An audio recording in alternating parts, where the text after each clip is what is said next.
What's up, Knife Nuts? Old Sluggy with Knife Tool Gadget and Don't Stop Now Productions coming at you here. I've been meaning to do this video for a while and just got the impulse to do it right now because I'm afraid it'll never get done otherwise. So here we go. This video is going to focus primarily on these two knives, the Elementum, the CIVIVI version and the new Wii version. But I want to bring in a few other knives into the conversation to make a point that I believe, it's an opinion more than a point.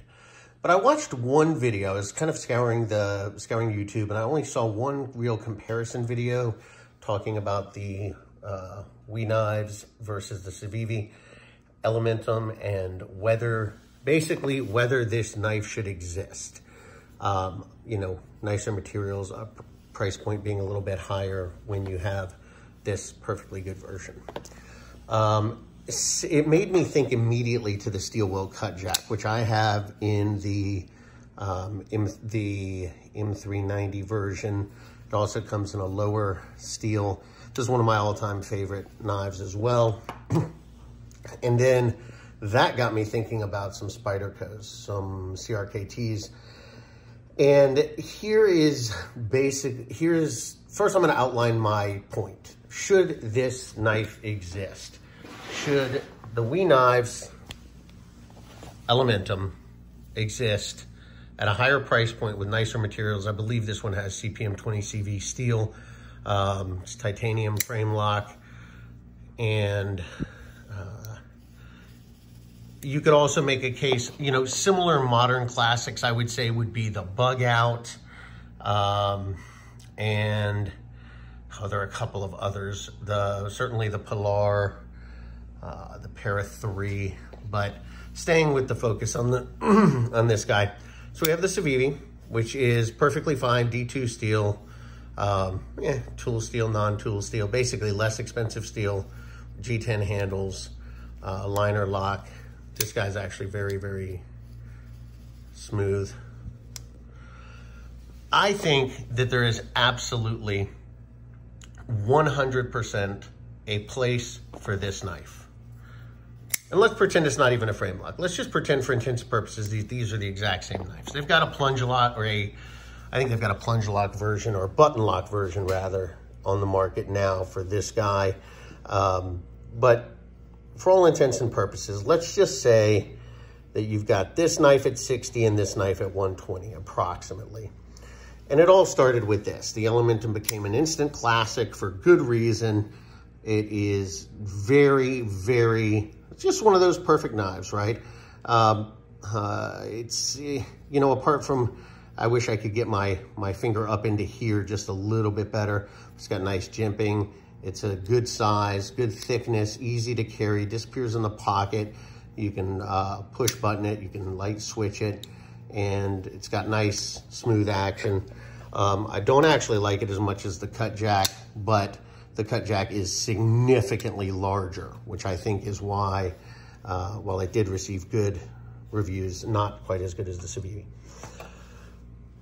And then Wii decides, CIVIVI's CIVIVI is a sister company to Wii Knife, the lower end, more budget friendly. Wii Knife, as we all know and love, makes many of the current great classic production knives. So with the Wii version, again, you get upgraded materials and upgraded price. And the argument that I heard against this, and I've heard it against this knife as well, why should this exist when the lower priced version exists? Well, my point is more, why shouldn't it? Okay, so why should it not exist? Let's pretend this doesn't exist and we just have this. Well, that's all fine and good. And let's pretend we have the lower price version of this. That's fine, totally fine. But it's like, if you have a great knife, why not make it better? Like, let's look at the CRKT Polar. I've got 3 of them. They're all D2 steel. I can't for the life of me find one in S35. So, you know, I've got these guys modded out and funked up a bit. But this is one of my all-time favorite knives. I'm still looking for it in S35V. And that's just partly because I'm a knife nut, and do I really, really need it in S35V? Probably not, but it would be nice to have it. Kershaw Blur. This guy comes in different steels. This is the standard classic steel, the cheap steel, and then this is the S35, right? So the Kershaw leak, again, this is just another example. I've got these modified, but comes in a bunch of different variations. I'm not sure if they mixed the steel up, but I'm sure they've done a variation with a nicer steel on this. And so just for argument's sake on why this knife should exist, if we got the Paramilitary 2, the Paramilitary 2, and the Para 3, and they all came in one steel, right? Let's just say they all came in S35 VN. So I just showed an M390. This is CPM. This one's a 110, S110. And then I believe the Para 3 is 110 as well, but they come in S35, come in all sorts of different steels. Why? Because it's that good of a knife, and it just keeps getting reiterated. Slide over to the Shiro, right? This is a production knife. This one here has the M390. They also make this in LMAX. They also make a semi-custom and a full custom, which is like 10 grand. So lots of different versions of the same knife. So why should that not be the case with another modern classic, such as the Benchmade Bug Out, or the Elementum, or the Cutjack, or the Pilar? It's kind of like, if there's a great knife, I think it should be done as many times and as many iterations as possible. That's my point. Okay, now moving on to an actual review of these two knives. I actually got this one first, and while they are very similar, we're looking at a frame lock here versus a liner lock here. This guy's, you know, I put a little lubrication, messed around a little bit with the torque driver and just kind of loosened it up, but then the blade centering got a little off, so I tightened it back up.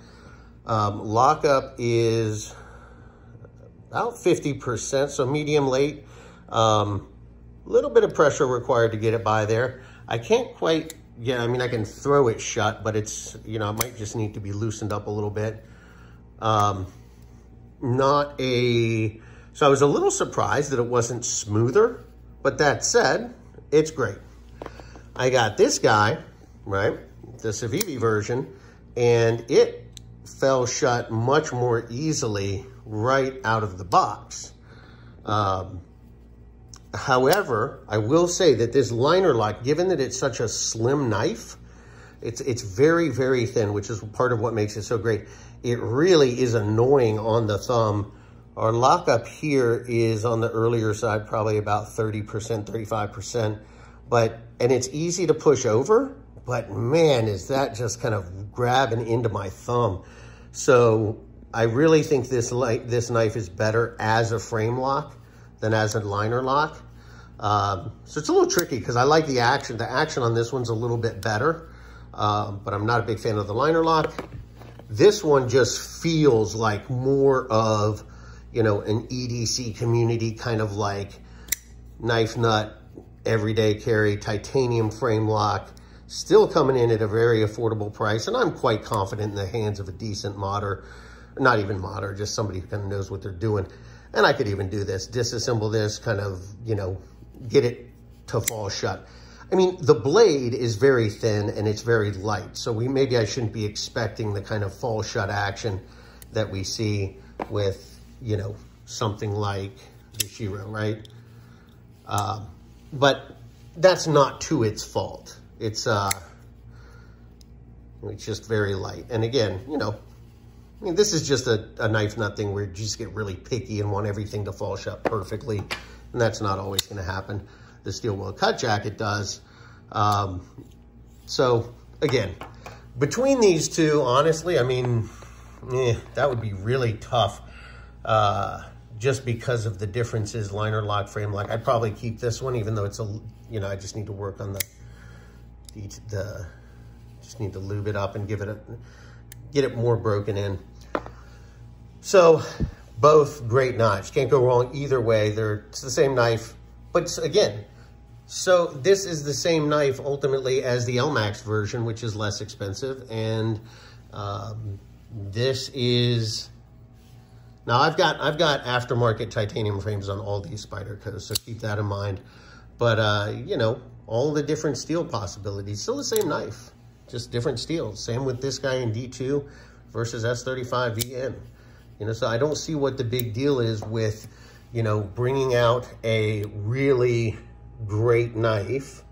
Again, some modern classics, the Benchmade Bug Out, the CIVIVI Elementum, the steel wheel cut jack, the Pilar. I mean, and there are plenty of others. I haven't been as involved in the knife community of late, but it's like, yeah, if there's a great knife, do it as many iterations as possible. It's not like this guy is ceasing to exist and can't be bought at an affordable price for anybody who wants that configuration.